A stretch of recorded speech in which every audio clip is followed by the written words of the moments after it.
Carolina has accepted marriage licenses from 11 same-sex couples, testing the state's ban on such unions. Register of Deeds Drew Resinger says there was a large crowd of supporters and gay couples when he came to work yesterday. He says the crowd thinned some by lunchtime, but he expected more applications. My doors opened at 8 a.m. this morning, and there was already 100 or so people in the lobby waiting in excitement for what we were about to do. A nonpartisan group that wants fairness in government is holding a meeting to talk about how North Carolina can change its redistricting laws. The NC Coalition for Lobbying and Government Reform is meeting tonight at the Caldwell Presbyterian Church in Charlotte. The group is bringing together a panel to discuss how to make the drawing of districts fairer and presenting a copy of a bill it once passed in the legislature. The group says the current practice of letting the political party in power draw U.S. House and state legislative districts creates districts where the candidates have to be extremely partisan to win primaries, shutting out more moderate voices. The panel will also meet in Wilmington on October 30th. I'm Carrie Davis. There is no let-up in the deadly violence in Syria, where an explosion struck a vehicle packed with passengers in the country's south. Syrian activists say at least 21 people were killed. You're listening to NCN News. Health insurance is complicated, and with healthcare reform on the way, it's not getting any simpler. If you've got questions, we've got agents. Your local North Carolina Farm Bureau insurance agent can explain the changes and provide you with an affordable healthcare plan that you can understand. Healthcare may be changing, but our superior service isn't. Contact your local agent at 1-855-423-1111. That's 1-855-423-1111. Or visit myhealthnc.com. North Carolina Farm Bureau Insurance. Helping you is what we do best.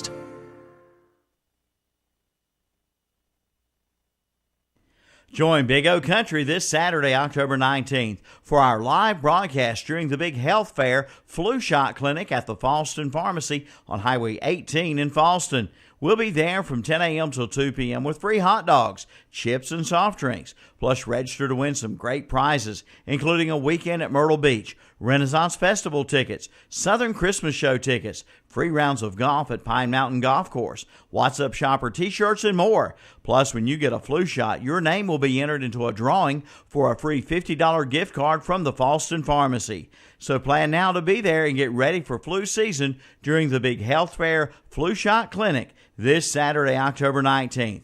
Again, join us for our live broadcast from 10 a.m. till 2 p.m. at the Falston Pharmacy, 5011 Falston Road, Highway 18 in Falston. For breakfast, lunch, or dinner, it's Mitchum's Kitchen in Vail. Now open from 7 a.m. till 8 p.m. Monday through Saturday, 7 a.m. to 2 p.m. on Sunday. Try their all-you-can-eat pancake special. All you can eat for only $3.99 every day. And don't forget about the big Sunday lunch specials. Every day is a great day to eat at Mitchum's Kitchen in Vail. Open for breakfast, lunch, and dinner. Call 704-276-1155 for all of your catering needs, too. Have you got your vacation coming up? Wondering if the old clunker is going to make it there and back? Worry no more. Head to S&R Auto Sales in Shelby, the home of the satisfied customer, for some great deals on wheels, with down payment started at only $699. Pick up this week's What's Up Shopper for a complete list or shop online at srautosales.com. S&R Auto Sales, 417 South Post Road in Shelby, right next to Bojangles. We may see some patches of low clouds and fog around the region early on today. Otherwise, we'll range between mostly cloudy and partly sunny and should be mild out with light winds and highs reaching about 73 to 78. Tonight will be fair to partly cloudy and mild with lows dropping into the mid-50s to around 60. Then Thursday looks mostly cloudy, a degree or two cooler as the front approaches. We'll have a chance of some sprinkles or showers, mainly in the afternoon or evening. Highs tomorrow 71 to 76. I'm meteorologist Mike Moss in the Weather Center. Currently at the Big O Country Studios, it's 10:05, and the temperature is 51 degrees.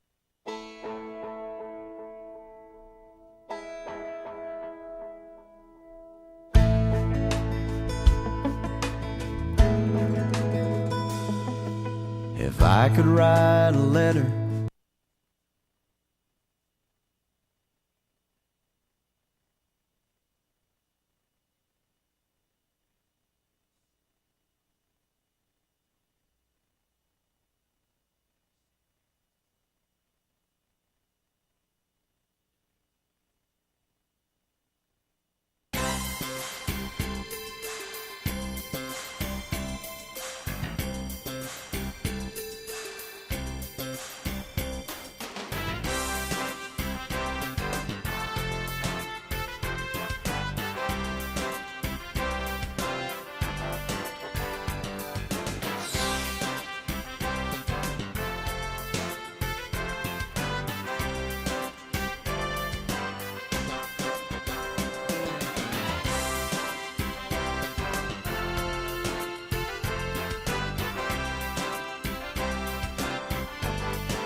all I had. All right.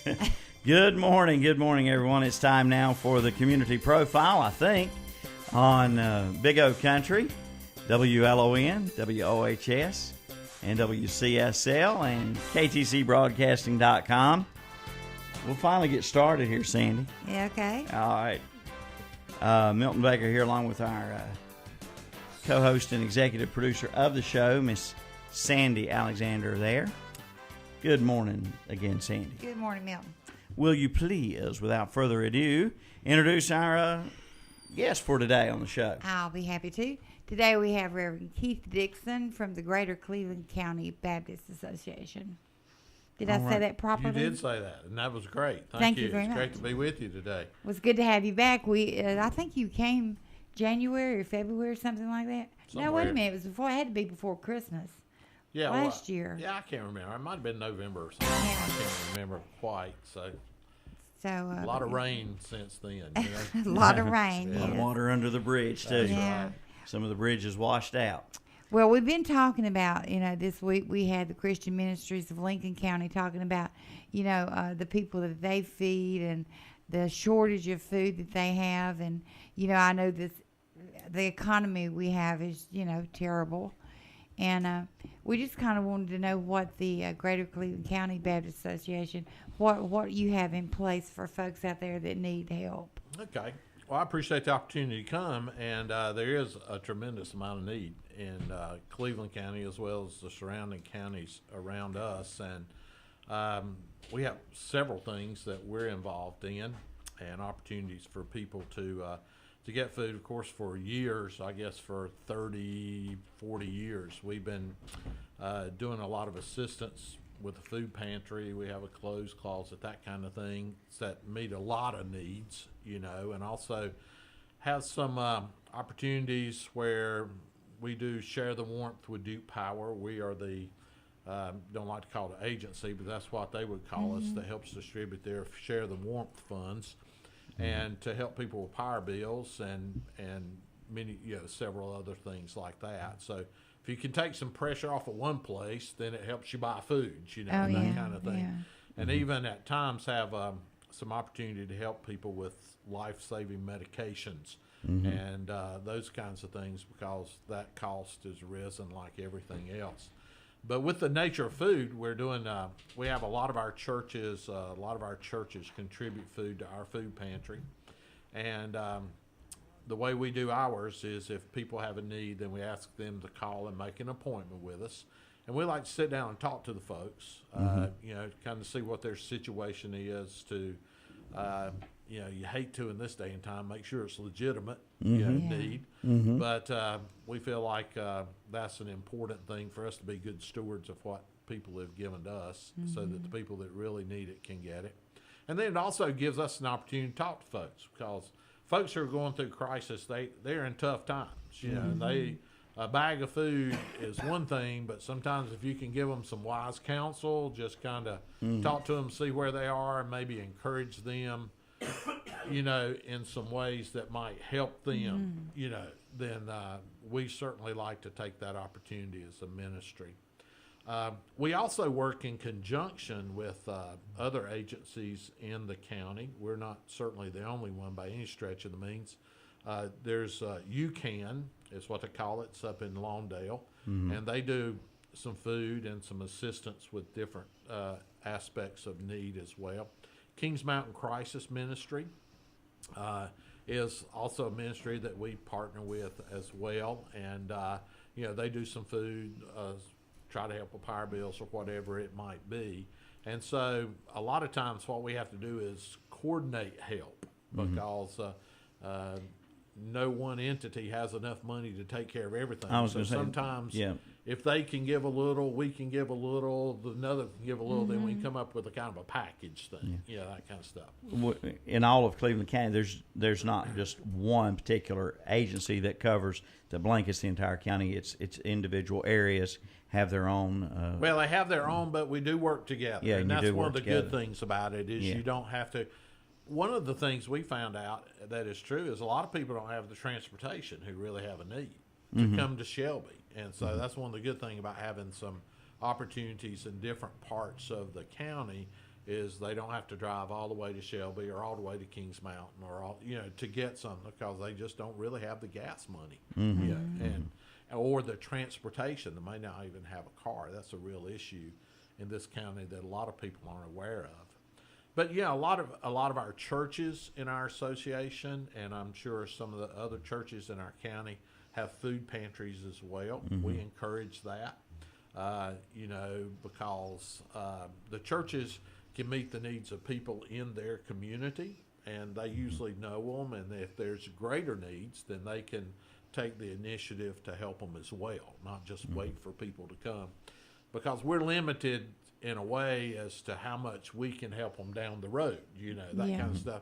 But if they're in the community of a church, then the church can really meet more of the needs and that kind of thing. We've had some real creative things that have happened. I don't know if you've heard, well, you probably have heard about the Cleveland County Potato Project. Oh, yeah. Yeah. And that actually came from a group of a Sunday school class, First Baptist Church in Shelby. And they were just praying for some way, literally praying for some way to help the hunger situation in this county. And I really believe God led them to the idea of potatoes. And they called, and I never will forget it. They said, Doug Sharp called, and he said, I know you're going to think I'm crazy, but this is what we're up to. And we got Charles Reed in at our office, and this spring, throughout the county, churches and some other individuals give plots of land and that kind of thing. They raised, and we distributed over 70,000 pounds of white potatoes. Right now, we're in the midst of getting sweet potatoes, and I'm telling you, they really go fast. We've already given out over 15,000 pounds of sweet potatoes, and we've got a lot more that are coming in. And so there's several distribution points. They bring some to our office in Shelby. Also, some of the other agencies that are there, some of the churches come and get the potatoes and deliver them to people that they know have a need. And so that's been a tremendous blessing to people, and not only for the ones that are receiving it, but for the people who are doing it. I mean, at the Shelby Mission Camp, I read the other day where they had two groups of Gardner Webb students coming. Some of them were weeding potatoes, and some of them were gathering them. So, it's really become a community-wide thing that's received some state and even national attention, and because of what it is. So it just goes to show you what a wonderful idea and a thing can happen from a group of people getting together and putting prayer into it. That's right. Yeah. That's right. Well, even years ago when my daddy, we always had a garden. I mean, it was a sin not to have a garden. And he would plant really too much for a little family. Well, for four. But we got what we needed. We froze, we canned, and then he opened it up. And said, okay, y'all want beans, y'all want tomatoes, come on and get them. Yeah. And if everybody would do that, of course, I have a black thumb. They wouldn't want me to grow anything. But, anybody that's really good at growing, that's a ministry in itself. It is. And a lot of people do that. They really do. And it's,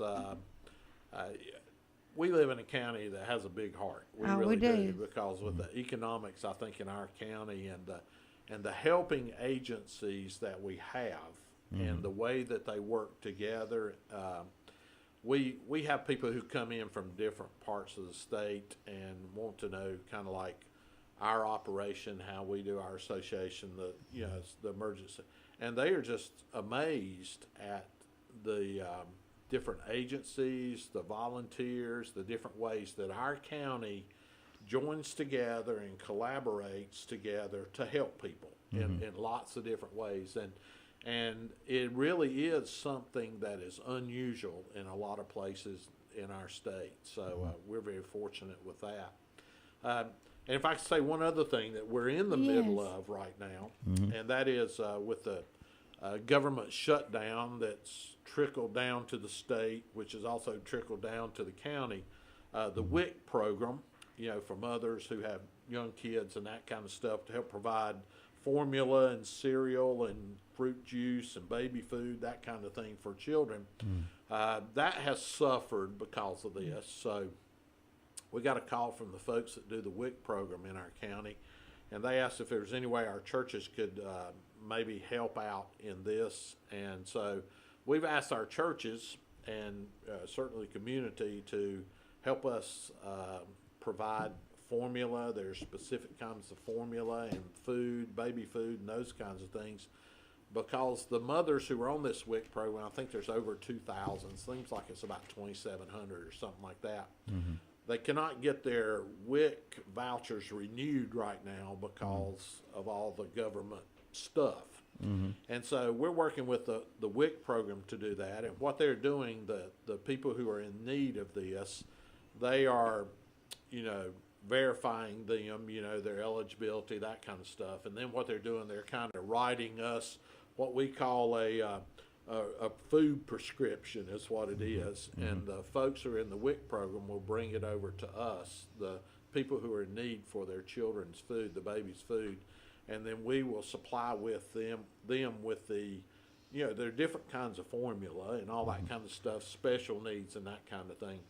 And it's helping supply them with the baby formula or the baby food or the cereal that they need and that kind of thing. So that's another thing that's just happened in the last several days that we're trying to help provide for this need. And I'm going to tell you, baby formula is expensive. Oh, yes, it really is. And, a lot of these things are, you just got to have them. We really believe that we got to get these babies fed That's right. and help them that way. So that's another way that people in the county can help, especially right now, with this WIC program. And we have a list, if they would call our office and that kind of thing, of the foods that we need, the particular kinds of things that are for that. So, tell us what you can about the situation in the city of Shelby, I guess, to start with, maybe throughout the county, of folks who are homeless and where they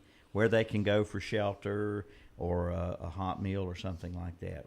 Yeah, well, there a number of our churches in downtown Shelby kind of take a day and work with especially the homeless, providing a meal for them. I know First Baptist Church does it on Fridays at lunch, and we have a lot of our churches from our association that come in and provide food, and the people at First Baptist do a great job, with them as well.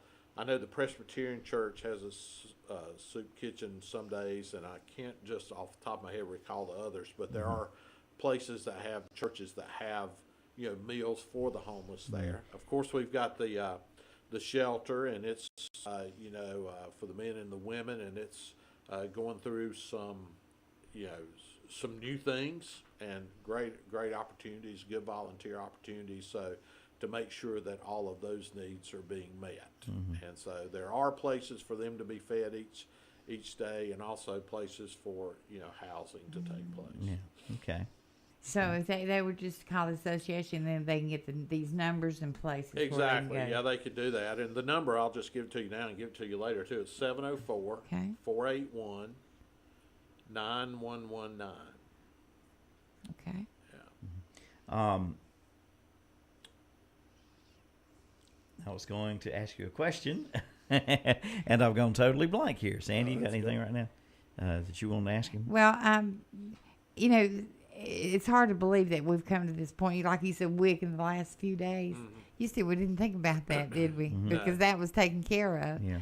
But now these babies do have to be fed. And it's a shame that any child or infant would suffer because of what's going on up in Washington. I know what I was going to ask you. Folks who still, when folks hit hard times, one of the first places they turn to is a nearby church, and folks still go to these churches, and but are they sometimes helped by that church individually, or a lot of times where they said, well, there's an association, there's something you can. Sometimes it's both and. And we have churches that certainly contribute to our association. That's the only way we stay open is donations from the churches and some foundations who help us out.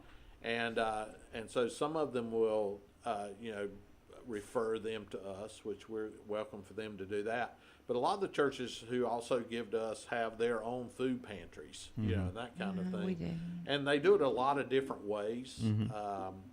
I know some churches, they will, put together a bag of groceries, and then when people come, they just give them the bag of groceries, and then others have a food pantry where people can kind of come in and decide, what they need and that kind of deal. But our churches have been more, they have just been such a blessing.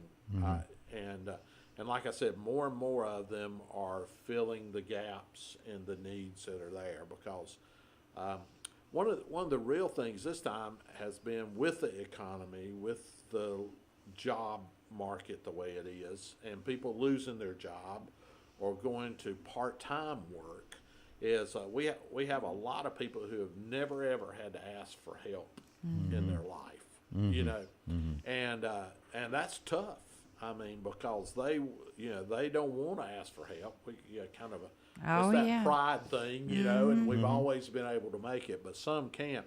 So it really is a tough time now. We've seen certainly in the last year and a half, 2 years, more of that than any time I've ever seen it before.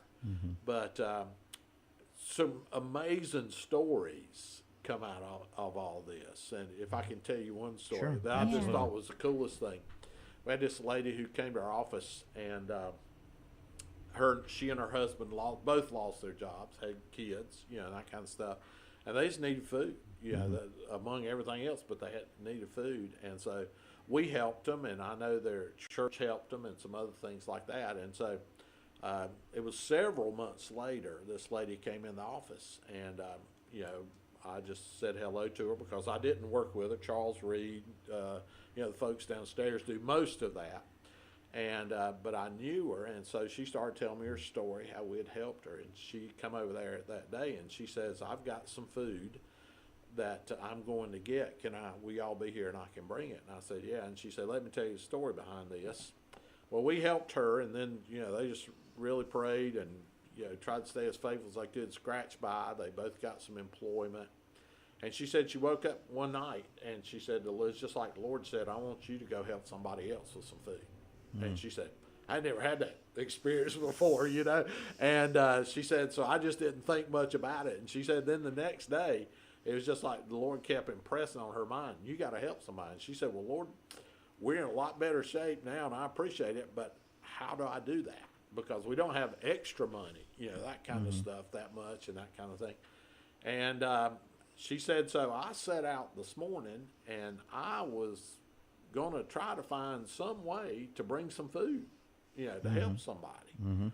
And so she said, I had $5. I went to McDonald's to get off the $1 menu some breakfast. And she said I had to wait in line a little while, and struck up a conversation with a complete stranger behind me.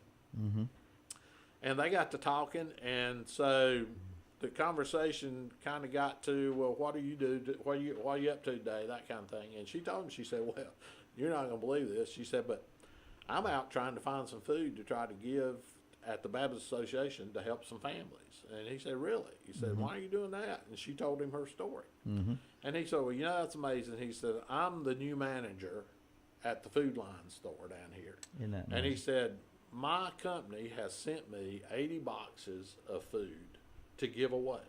They're pre-packaged boxes." And he says, "When we leave here, if you'll come down here, I'll give you 40 of them." That is And so she brought them to our office to distribute to families. And so, she was thrilled to be a part of it. And it's just kind of amazed if we'll let the Lord absolutely give him what he needs and honor him, then somehow he does provide. And he provides to a lot of our churches and a lot of our community people who come by and who help. And then, because there is such a great need that's out there. So I just thought that is a fascinating story. Really. Great story. What are the chances you'd be in front of a manager of a Food Line who just got food? Yeah, isn't that something? Thanks. That's a great one. Story, Keith. That is, and well, I guess we can end up on that positive note. You never know out there, folks. If you feel the calling, the need to help others out there, you never know where it's going to. Right. Where the next turn is going to take little you. is much. Yeah. So little or a lot. You don't have to have a lot, but if a lot of people would give a little, then it can really be a blessing. And we just really need to can. help each other. Exactly. And help our neighbor. We might be there one day. Absolutely. You never know. All right, folks. Keith, thanks so much for coming in It's and an sharing honor to be with here. us. Thank y'all. All right, Sandy, good job getting our guests this week, and My you pleasure. put together our list of guests every week, and we'll be back next Monday, Tuesday, and Wednesday to do it all over again We'll right do here. it. And anything you'd like to say before we go? One nice thing too about Keith here, when we had him on our show last time, we really talked about his hobby. Yeah. And I was making ink pens. Yes, And absolutely. you notice that beautiful pen in his pocket, and I know we're on the internet, but take your pen out, Keith. He makes these. Let me hold that up to the camera here. I gave Anybody Calvin, watching on the internet? I gave Calvin one, and it was made out of Bethlehem, wood from Bethlehem last Christmas. Olive wood. Olive Olive wood. wood, Olive yeah. wood, yeah. And so he's still making pens. And then this woman calls, and he's going to make pens from an old vintage. How old is the house? It was I think her grandmother's house or something like that. So if she can get the wood together, I told her if it'd work, we'd try to get it done to make some for her children. So How nice is that? it's a lot of fun. Yeah, it's It great. is. And I always say, hey, this came from my grandmother's house, this pen. Yeah. That's very nice. I'm proud of you, my friend. It's No. good. Thank you. Thank you so much. Folks, thank you for listening in today. It's been our pleasure to bring you the community profile this week, past weeks for nearly a year now. Yeah. We'll be coming up on a year pretty soon. And we'll have a full schedule of guests next week. As always, if you have any guests or topics for the program, we appreciate your suggestions. And we'll see you next time.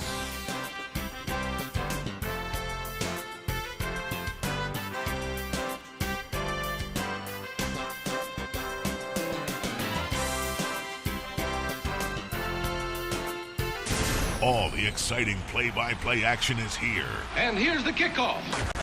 Your sports leader, WOHS Shelby, WLON Lincoln, WCSL Cherryville Gastonia. Seniors, don't miss it.